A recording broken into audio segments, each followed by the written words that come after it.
मेरा नाम शेख शफी अहमद है। मैं गवर्नमेंट डिग्री कॉलेज पालवंचा भद्राद्री कोत्तगुड़म जिला में हिंदी अध्यापक हूँ। मैं आज थर्ड सेमेस्टर के बच्चों के लिए पढ़ाने जा रहा हूँ। थर्ड सेमेस्टर के बच्चों के लिए आज मैं हिंदी साहित्य का इतिहास के बारे में बताने जा रहा हूँ। साहित्य का मतलब होता है भाषा की शैली। हिंदी साहित्य, हिंदी भाषा की शैली, हिंदी भाषा का चाल चलन, हिंदी भाषा कैसे पैदा हुई, हिंदी भाषा का साहित्य भाषा माने लिखित भाषा। तो इस हिंदी साहित्य इतिहास माने चरित्र, तेलुगु में चरित्र, हिंदी भाषा साहित्य में का चरित्र। इसका मतलब है हिंदी भाषा कब पैदा हुई, कैसे पैदा हुई और किस तरह से आज तक बढ़ती आई, इसके बारे में अनेक कवियों ने अनेक रूप से विचार किया। अनेक कवियों ने अनेक रूप से शोधन किया। इसमें विभिन्न रूप से, विभिन्न तरह से इसके हिंदी भाषा साहित्य का पैदाइश के बारे में, चाल चलन के बारे में अनेक रूपी विधाएं सामने आई। उसमें आचार्य रामचंद्र शुक्ल से शोध किया गया हिंदी साहित्य का इतिहास बहुत सच्चा, सीधा, बहुत सत्य के करीब था। और यह साहित्य का इतिहास आचार्य रामचंद्र शुक्ल हिंदी भाषा के पैदाइश से लेकर आज तक 4 भागों में विभाजित किया। कितने भागों में विभाजित किया? 4 भागों में विभाजित किया। तो हिंदी भाषा के पहले हिंदुस्तान में, अपने भारत देश में जो भाषाएं रहती थी वह सबका संक्षिप्त रूप से अपन समझे तो हिंदुस्तान की पहली भाषा वैदिक संस्कृत, पहली भाषा लिखित रूप से अपने को मिली पहली भाषा वैदिक संस्कृत। वैदिक संस्कृत थोड़े दिन चलते चलते जनसाधारण भाषा के रूप में रूपांतरण होके संस्कृत के रूप में रूपांतरण हुई। संस्कृत भाषा पाली भाषा के रूप में, पाली भाषा डिंगल भाषा के रूप में, डिंगल भाषा पिंगल भाषा के रूप में, पिंगल भाषा अपभ्रंश भाषाएं के रूप में रूपांतर होती आई। इसका मतलब है एक भाषा अपने साहित्यिक भाषा में बोलचाल की भाषा मिलकर चलते दूसरी भाषा में, दूसरे रूप में रूपांतर लेती आई। इससे उत्तर भारत में रहने वाले आर्य भाषाएं, दक्षिण भारत में रहने वाले द्रविड़ भाषाएं, उत्तर भारत में रहने वाले आर्य भाषाओं में खड़ी बोली से लिखी जाने वाली, जो कहते हैं वही लिखी जाने वाली, देवनागरी लिपि में लिखी जाने वाली भाषा हिंदी भाषा है। हिंदी का जन्म विक्रमादित्य माने हम आज जिस साल का हम हिसाब करते हैं वह ईसाई साल, ईसा मसीह के पैदाइश के बाद आज तक 2020 साल हुए। लेकिन हिंदुस्तान में भी एक साल गणित पंडितों ने 1 साल से शुरू कर गणित करते थे। ईसा मसीह से 57 साल पहले, 57 సంవత్సరాల పూర్వం, క్రీస్తుకి 57 సంవత్సరాల పూర్వం ईसा मसीह से 57 साल पहले विक्रमादित्य का पैदाइश हुआ। हिंदुस्तान के पंडितों ने, ऋषियों ने और हिंदुस्तान के जो आदि ग्रंथकारों ने ये विक्रमादित्य का संवत्सर हिसाब करते थे। इस हिसाब से आज विक्रमादित्य का 2020 और 57 मिलाकर 2077 साल विक्रमादित्य के। ऐसे विक्रमादित्य संवत्सर लगभग 1050 से 1375 तक रहने वाले काल को आचार्य रामचंद्र शुक्ल ने आदि काल कहा। आचार्य रामचंद्र शुक्ल ने इस काल को आदि काल कहा। आदि काल माने पूर्व काल, सबसे पहला काल। हिंदी भाषा के पैदाइश में सबसे पहला काल आदि। आदि का मतलब पहला, आदि पहला, सबसे पहला काल होने के कारण इसे आदि काल कहते हैं। आचार्य रामचंद्र शुक्ल ने विक्रमादित्य संवत्सर 1050 से लेकर 1375 तक रहने वाले काल को आदि काल कहा। आदिकाल में अनेक रचनाएं कवियों ने, आदिकाल के कवियों ने अनेक रचनाएं आंखों देखा, जो देखते थे वही लिखते थे। कवि कल्पना में नहीं लिखते थे, कवि जो देखते थे वही लिखते थे। कवि आदिकाल में कलम के ही धनी नहीं, तलवार भी लेकर जंग में भी हिस्सा लेते थे। जंग में राजाओं की वीरता का वर्णन लिखते थे। इसीलिए आदिकाल को वीरगाथा काल भी कहते हैं। कवियों ने राजाओं की वीरत्व का वर्णन करते हैं, इसीलिए आदिकाल को वीरगाथा काल भी कहते हैं। आदिकाल में अनेक कवि रहते थे, लेकिन आदिकाल के प्रतिनिधि कवि चंद्रवरदायी हैं। आदिकाल के प्रतिनिधि कवि चंद्रवरदायी हैं। अनेक ग्रंथ लिखे गए आदिकाल में। यह सब ग्रंथ रासो, पृथ्वीराज रासो, परमाल रासो, इस तरह रासो के नाम पे हर ग्रंथ को रासो कह के पुकारते थे आदिकाल के ग्रंथों। आदिकाल 1050 से 1375 तक हिंदुस्तान में रहा। आदिकाल में समय में विक्रमादित्य का आदिकाल के समय में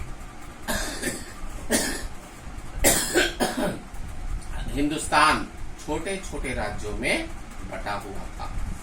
यह राज्यों में एक राजा दूसरे राजा के भीतर लड़ते रहते थे। कभी भी एक राजा दूसरे राजा के बीच में लड़ते रहते थे। हिंदुस्तान छोटे छोटे राज्य होने के कारण आदिकाल में राजाओं के बीच कभी भी लड़ाई होने के कारण आदिकाल को कवि खड्ग लेकर युद्ध करते थे, इसीलिए उसको वीरगाथा काल भी कहते हैं। दूसरा काल आचार्य रामचंद्र शुक्ल के अनुसार हिंदी साहित्य इतिहास का दूसरा काल भक्ति काल है। भक्ति काल या पूर्व मध्य काल, भक्ति काल या पूर्व मध्य काल। इसका समय 1375 से लेकर 1700 तक है। विक्रमादित्य संवत्सर 1375 से लेकर 1700 तक रहने वाला काल भक्ति काल है। भक्ति काल में इसको यह नाम कैसे पड़ा? आदिकाल गुजरते गुजरते छोटे छोटे राजाओं ने अपने आप में लड़ते हुए अपने आप दूसरे भाई से लड़ते रहते थे। इससे अफगानिस्तान से या इराक प्रांत से, मेसोपोटामिया प्रांत से मोहम्मद गोरी पहले बार हिंदुस्तान पे आक्रमण किया। 18 बार जंग करके मोहम्मद गोरी हिंदुस्तान पे अपना सत्ता जमाई। हिंदुस्तान की ज्यादातर जनता हिंदू संप्रदाय में रहती थी। मोहम्मद गोरी इस्लाम संप्रदाय का राजा था, इसीलिए हिंदुस्तान में शासन मुसलमान राजाओं के पास था।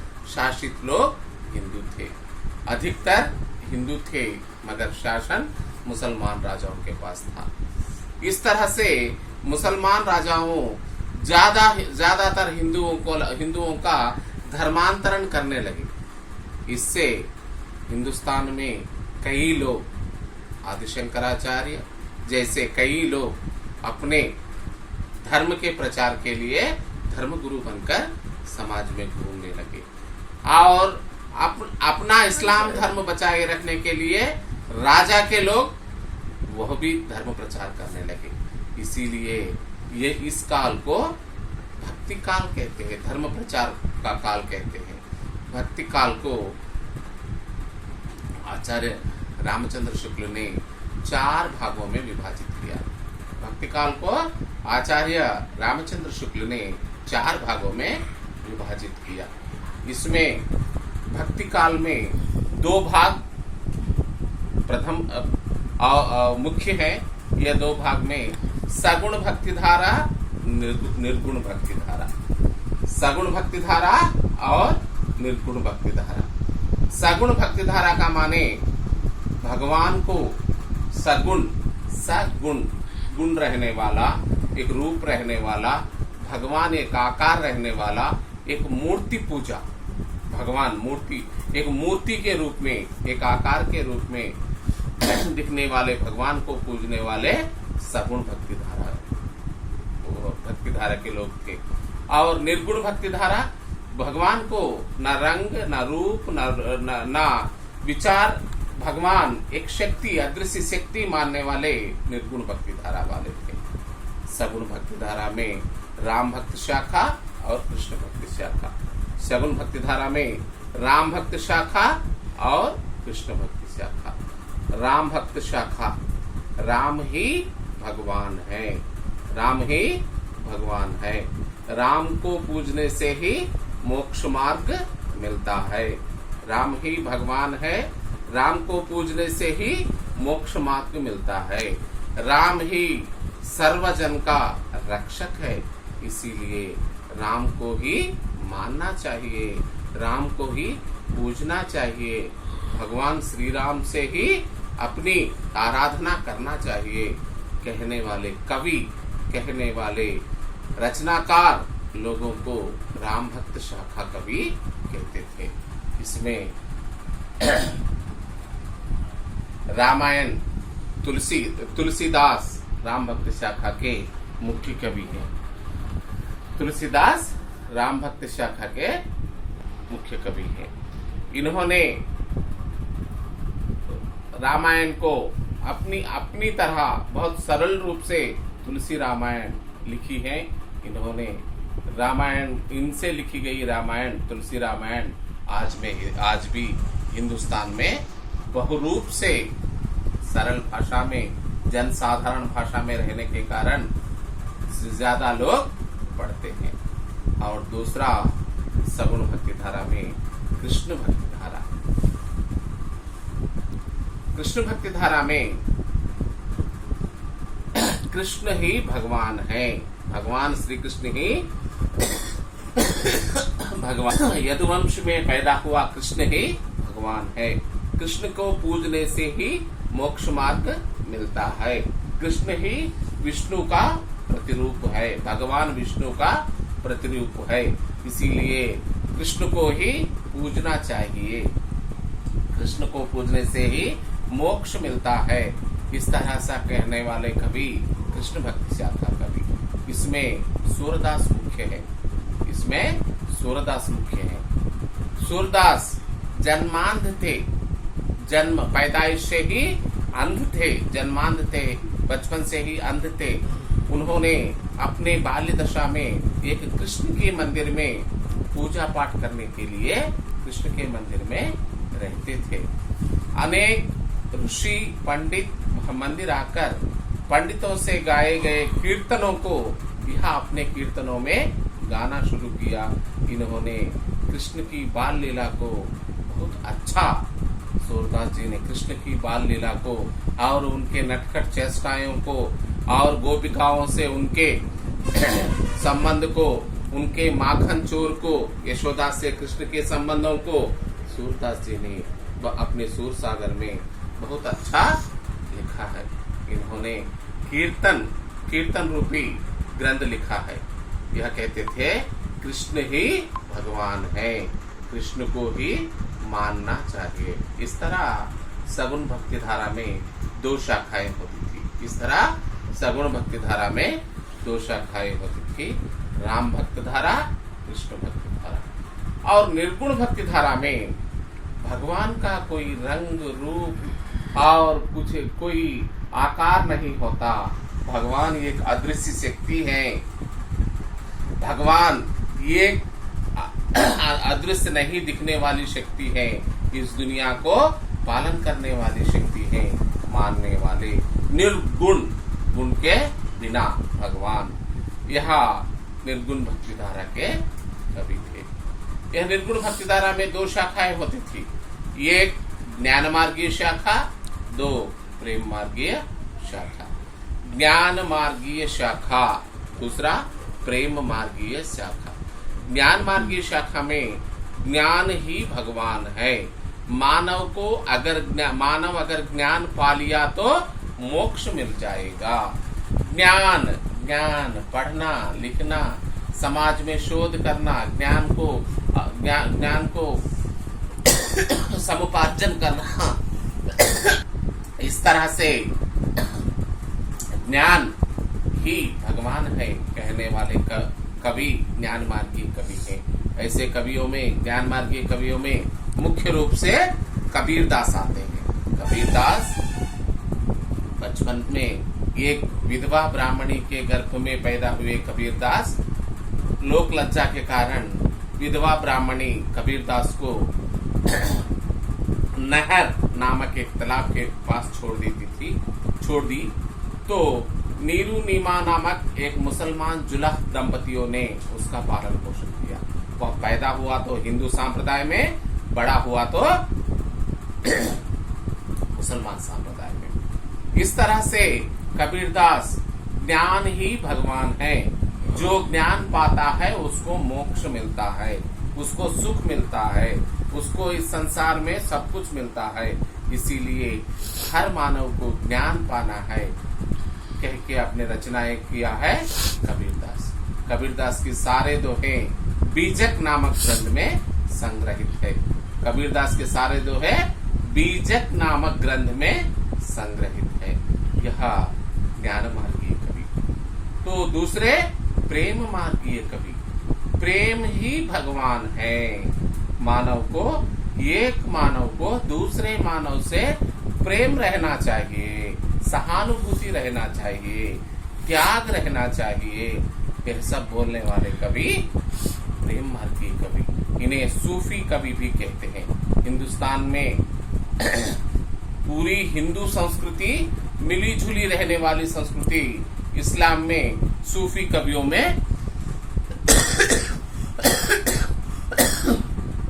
मिलती है।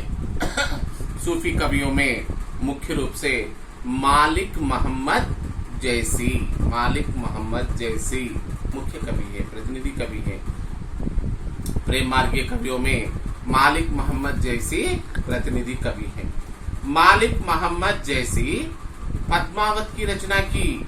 इस बीच में जो पद्मावत के बारे में हिंदुस्तान में झगड़ा हुआ, वही पद्मावत की रचना, एक कल्पनापुत रचना मालिक मोहम्मद जैसी ने की। इस तरह से भक्ति काल का हम विस्तार से हर काल का भी कवियों का, रचनाओं का, रचनाकारों का, राजनीतिक परिस्थिति, आर्थिक परिस्थिति, सामाजिक परिस्थिति, धार्मिक परिस्थिति, ललित कलाएं, यह सब हम विस्तार से अंदर के पाठों में हर रोज हम सीख लेंगे। मगर हम इस रूप से भक्ति काल को आज संक्षिप्त रूप में समझ गए। बाद में रीति काल, इस काल को श्रृंगारिक काल भी कहते थे। रीति काल को श्रृंगारिक काल भी कहते थे। इस्लाम का आक्रमण तो हो गया, राजा शांत रूप से रहने लगे, इसीलिए राजाओं में श्रृंगार रूप बहुत सा उत्सुक उठा। इसीलिए कवियों ने इस काल में श्रृंगारिक रचनाएं की, नारी का नखशिख वर्णन किया।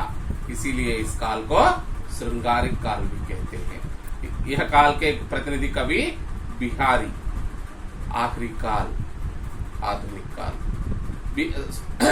श्रृंगारिक काल, रीति काल विक्रमादित्य संवत्सर 1700 से लेकर 1900 तक है।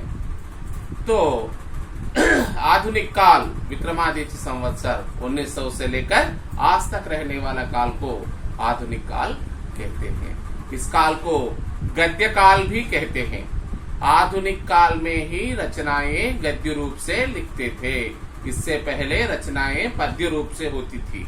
आधुनिक काल में विक्रमादित्य संवत्सर 1900 से ही रचनाएं गद्य रूप में होने लगी, इसीलिए इसे गद्य काल भी कहते हैं। आधुनिक काल के प्रारंभ में अंग्रेजों से लड़ाई होने के कारण अनेक रचनाकारों ने अंग्रेजों के खिलाफ लड़ने के लिए हिंदुस्तानियों को प्रोत्साहित करने के लिए अनेक रचनाएं की। इसमें अनेक रूपी रचनाएं हुई। आधुनिक काल में, गद्य काल में कहानी, छायावाद, अनेक रूपी रचनाएं हुई। यह बाद में हम सीख